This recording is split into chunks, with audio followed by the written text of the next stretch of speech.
YouTube, welcome to my channel. I'm Nikki from Janik Fashions, and in this video we will be talking about the sweater dress, and you will be learning how to make a sweater dress.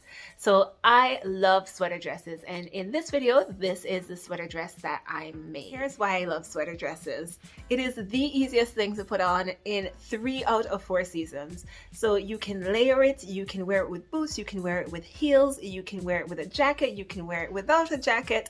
It just depends on if it's the spring, if it's the winter, if it's the fall. It's just such a great thing to wear, and I love making sweater dresses because it's actually quite easy. And so in this video I'm going to walk you through all the steps required to make a sweater dress. If you enjoyed this video and you want to see more like it, don't forget to press like, don't forget to subscribe, and press the notification bell. Alright, enjoy! Okay, so this is the fabric that I'll be using to make my sweater dress.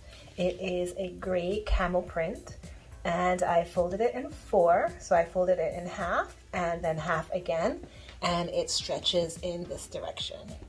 In order to make my sweater dress, I am not going to be using a pattern. I will be using a shirt, a long sleeve shirt, and a pencil skirt. Alright, so here's the fold line of my fabric along this line. I folded my skirt in half and I put the fold line of the skirt along the fold line of the fabric, and I did the same for the shirt. And now I'm going to go ahead and pin out the shape of both the shirt and the skirt. So I pinned all along here, and I stopped here, left an opening for the armhole, and then I pinned here for the shoulder. I finished cutting the shape of the dress out, and now it's time for me to open it up. So I'm going to go ahead and remove each pin individually, and then I'm going to repin the 2 top layers together and pin the 2 bottom layers together so that I can open up the dress.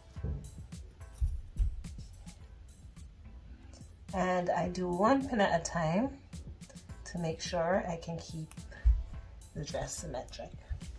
Alright, so I opened up the dress and I have the side seams pinned, and I'm going to go ahead and take it to the machine and stitch it together. So the side seams with a zigzag stitch, and I'm pretty excited because I actually just got a new serger, my very first serger, and I also serged the side seams, so that's why it has such a nice clean finish.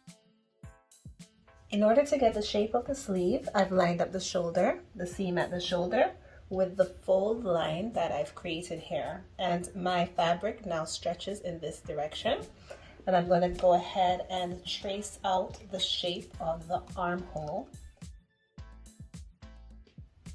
And so this will be the start of the sleeve, and it's going to get narrower and narrower as we get to the rest. In order to get the shape of the actual arm, I'm just going to use a sleeve that I already have. So I pinned the shape of the sleeve, and now I'm going to go ahead and cut out my first sleeve. Here's the first sleeve, and I folded my fabric, and I'm going to go ahead and use the first sleeve as a template to cut the second sleeve. Attached 1 sleeve, and now I'm going to go ahead and attach the second sleeve and show you how I accomplished that one. Alright, so the first thing I have to do is make sure that the dress is inside out, and then make sure that the sleeve that I made is right side out. And stick the sleeve into the dress and line it up seam to seam. So now I have my sleeve inside my dress, and I have the right side of the sleeve and the right side of the dress touching each other, and I have my 2 seams lined up, and I'm going to go ahead and pin going all the way around on the inside. So I'm going to take this to the sewing machine and do a zigzag stitch. I also have the option to use the overlocker here, which I think I might do in addition. So I'm going to go ahead and show you what I do in order to hem the bottom of the dress, and that's the same thing that I will be doing at the neckline and at the bottom of the sleeves as well. So in order to prepare this to hem, I fold and then fold again, and then I pin. And I do that around the whole bottom of the dress, and then I'm going to take it to the sewing machine and sew it with a zigzag stitch, and then I'll be all done.